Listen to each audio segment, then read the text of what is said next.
Lazar approaches Dwight and slams his desk. Max didn't work out. He was a weak male I just wanted to crush.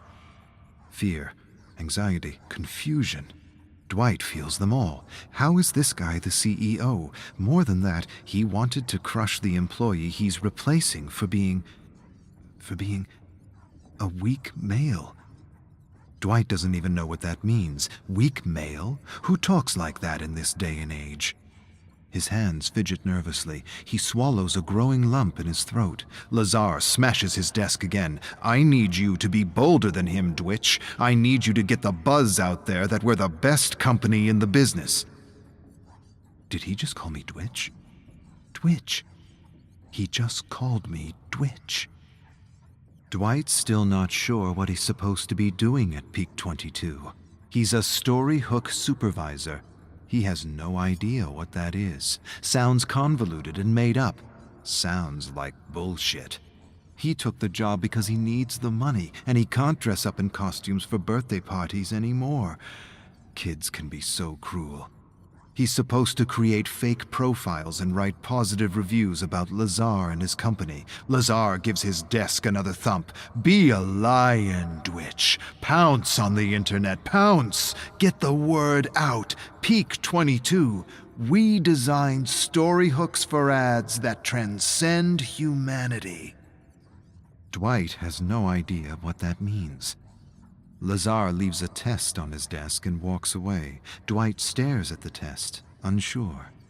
Rose, the manager who hired him, approaches him and explains it's an intelligence test. Lazar wants to make sure he's the smartest in his company. Best advice? Flunk it. Dwight smiles. Gotcha. Our thing is story hook advertising. Dwight cringes every time he hears story hook. Lazar's trying to be different just to be different. Most advertisements use stories to wrap a message in emotion. Just because you call it a story hook doesn't mean it's new, doesn't mean it's different. Story hook is a term used by high school English teachers.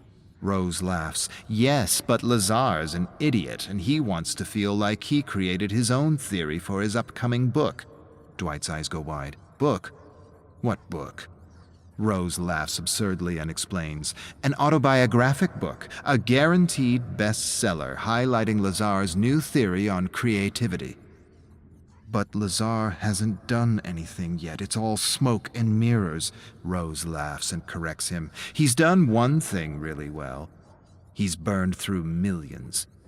Rose changes the subject and tells Dwight he needs to meet Lazar's ghostwriter for an interview. Make sure to shower praises about our naked emperor for his autobiography. Dwight approaches Rose. She isn't her usual jolly self. Dry tears line her cheek and her eyes are swollen. She tells him Lazar embarrassed her at a meeting when she refused to go along with his jokes at the expense of the sound designer's speech impediment. He humiliated her for not going along with his stuttering impression. Rose sighs and advises Dwight to record all meetings with the Naked Emperor, not just for legal reasons, but for the yearly roast. Dwight raises his eyebrows curiously. Yearly roast? What yearly roast? She tells him about a yearly gathering of ex-employees who get together to laugh at Lazar's stupidities. Dwight tilts his head. He's really confused. In his mind, pt.3 just opened its doors. How long has pt.3 existed? Rose calculates on her hands. 5 years.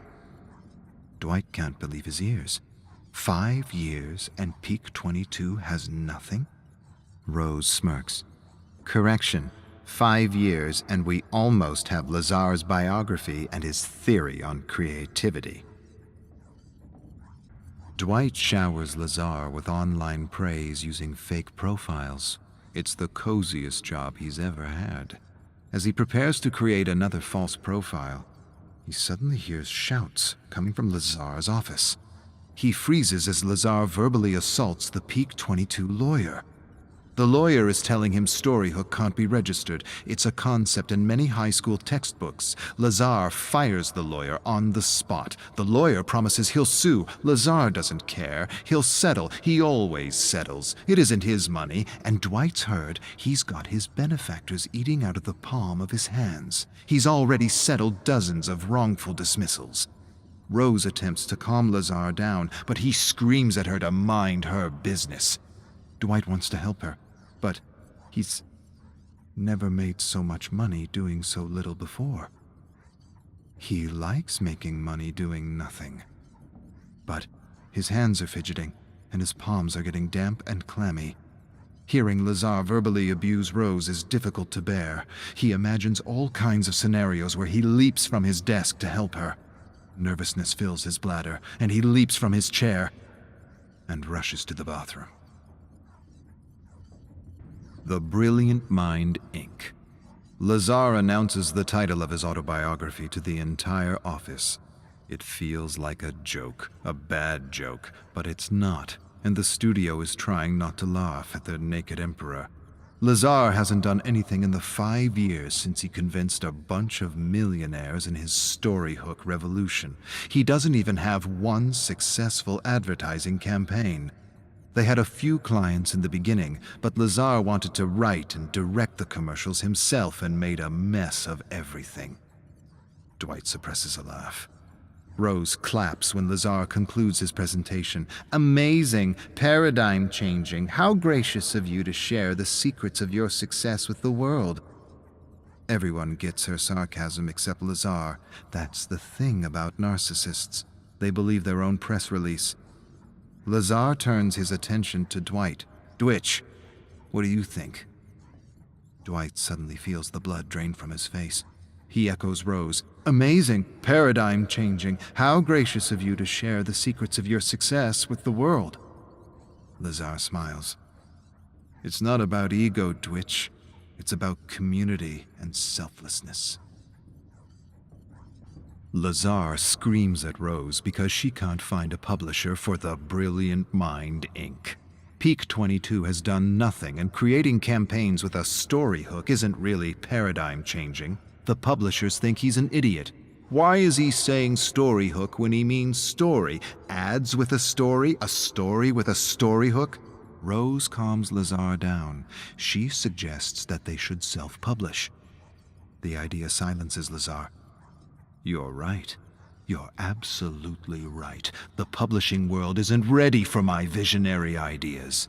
Dwight sighs and finds it harder and harder to listen to his bullshit. pt.3 is going nowhere fast. The company is having a hard time finding clients and recruiting with all the rumors of abuse. Lazar announces he has a solution for recruitment. He'll write a Storyhook recruitment campaign to attract the best employees. Hundreds will apply, thousands. Dwight doesn't understand. For what? Dwight still isn't sure if pt.3 does anything other than enable a narcissist to do whatever he wants to whomever he wants. Lazar is spreading rumors about Rose. Dwight consoles her, but she's inconsolable. She says it's a pattern, his pattern. He discredits, destroys, and demolishes an employee before he fires them. He spreads the rumor he later uses to fire the person. Dwight says she's exaggerating. Rose shakes her head. Lazar's in trouble. He just spent more money on a 1-minute ad campaign for pt.3 than a Hollywood blockbuster, and his investors want answers. He needs a fall girl, someone to blame for the mismanagement of company funds. Dwight doesn't understand. She explains that Lazar's already left a trail of blood in his wake. The last 3 women in her position were all promoted and fired for Lazar's excesses and stupidities. Lazar has an upcoming meeting with his investors. She will be this year's patsy. Dwight gives her a skeptical look. She shakes her head. You'll see. He spends the money. A woman takes the fall. That's Lazar's idea of equal opportunity. Dwight stares in disbelief as Lazar asks Rose to present the advantages of Storyhook advertising at an all-hands meeting. He interrupts her on every slide in front of everyone, then cancels the meeting. He acts as though it's the first time he's seen Rose's deck. He announces Rose has no idea what a story hook is. Everyone leaves the cafeteria feeling bad for her, grumbling that no one knows what he means by story hook or how stupid he is for using a contrived term that just means story. Dwight doesn't understand because she validated every slide in her deck with Lazar. He heard them agree. Before Dwight can talk to her, she is fired and escorted out of Peak 22. Dwight watches his friend, a single mother, walk out. This year's patsy for Lazar's excesses. He siphons the investment money and his friend gets the boot. The whole meeting was a setup to discredit her in front of everyone. Lazar approaches Dwight. "Sorry, Dwitch. I know Rose was your manager, but I had to let her go. She wasn't aligned with our company values." Dwight stares at Lazar in mingled shock and horror. What values? He wants to scream at Lazar. He wants to grab his ears and rip them out of his narcissistic head. Instead, he nods and silently prays there is justice in the world. Dwight listens in disbelief to stories of Lazar, real-life horror stories, stories that defy reason for this day and age. It's a yearly ritual for those who have had the misfortune to work with Lazar. They've all gathered to watch the leaked Peak 22 recruitment video. Dozens of people, each wearing a white Peak 22 t-shirt with a ridiculous Lazar quote they scribbled on with marker. One of them worked with Lazar at a production company where he tried to produce a terrible web series he wrote. It's about an alien computer that takes over the world and controls its inhabitants with a matrix that simulates reality. No one told him he just pitched the premise of a major blockbuster film. She imitates Lazar selling his web series. It's different. It's unique. It's not horror. It's not sci-fi. It's terror. Sheer terror. It's a new genre. It's simulated terror. Lazar believed he had created the next big genre like cosmic horror. The writer shows a book written by Lazar, Simulated Terror, Guidelines for Writers in His New Genre. They all burst out laughing. Dwight laughs so hard it hurts. Who says story hook when they mean story, or simulated terror when they mean sci-fi? The stories of the Naked Emperor continue throughout the night, and Dwight is convinced there is no justice. Peak 22's ex-story hook supervisor talks about how Lazar called him a weak male for not wanting to cyberbully a blogger for using the term story hook. He tells them about a harmless drug that makes people laugh absurdly at every little sound. He says if he was still working at Peak 22, he'd give Lazar a little taste of his own medicine. Others agree. That would be hilarious. Dwight likes the idea, likes it a lot. It might be that justice works in mysterious ways. He approaches Max. Tell me more about this harmless drug. Max hands Dwight a mix of his laughing drug. It will make him giggle and laugh so much he'll piss his pants. Pour it in his coffee right before his meeting, and you'll have a story hook unlike any other for next year's roast. Dwight smiles. He feels his heart pounding his chest. Rose will have justice. Everyone will. Dwight will teach this abuser that sometimes the little guy bites back. Inspired, he asks one of his colleagues to distract Lazar while he spikes his coffee. Another colleague listens to the plan and shakes her head skeptically. She isn't sure. She doesn't like this prank and cautions Dwight to think things through. "I've got 2 kids," she says, "and the last thing I want is for the investors to close down shop because he hallucinates or hurts someone." Dwight laughs. "Don't worry.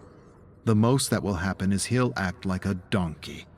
Dwight lifts his chin proudly and reassures her no one will get hurt. He places his hand on her shoulder and feels like the leader he always knew he's been. "Nothing bad will happen, or my name isn't Dwight."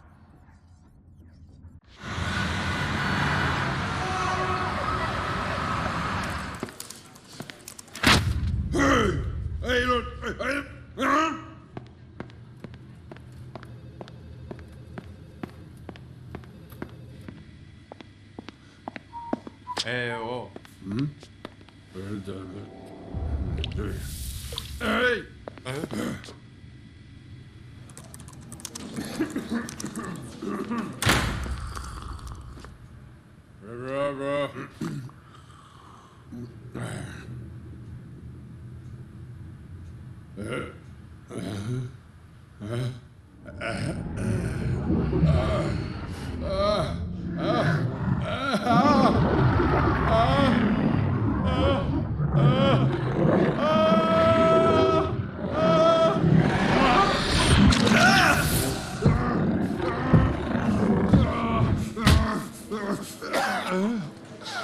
Hey!